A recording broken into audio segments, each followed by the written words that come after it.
Kamusta mga kasenglet? And welcome sa isang episode naman ng Set.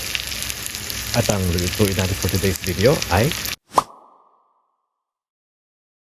Mga kasenglot, eto na naman ang isang ulam. Naswak sa inuman at siguradong hahanap-hanapin sa mesa, stir-fry potato with minced pork. Crispy ang patatas, malasa ang giniling. Simple lang ang sangkap, pero kapag niluto mo with love, ibang level talaga ang resulta. Iprito ang patatas sa medium heat hanggang light golden brown. Huwag masyadong galawin para magka-crispy crust ang gilid. Hangin at iset aside.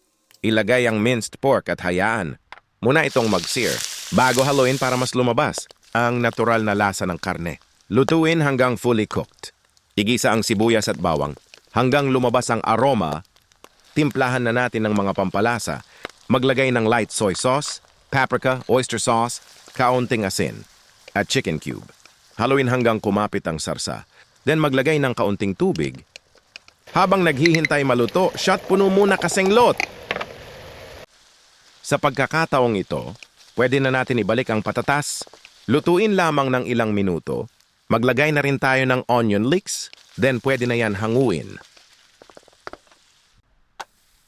Magpainit ng sizzling plate hanggang umusok ng bahagya. Dahan-dahang ilagay ang pork and potatoes. Pakinggan ang sizzle, ibig sabihin handa na yan ihain habang mainit at juicy pa.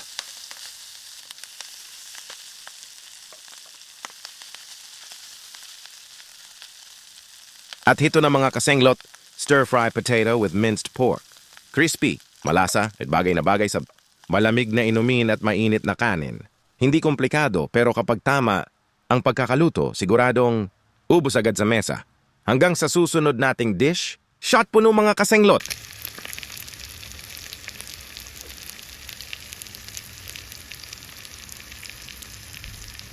At kung umabot ka hanggang sa dulo ng video ito, maraming salamat sa panonood kasenglet.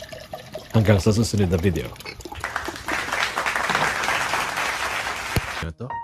Maraming salamat sa panonood kasenglet.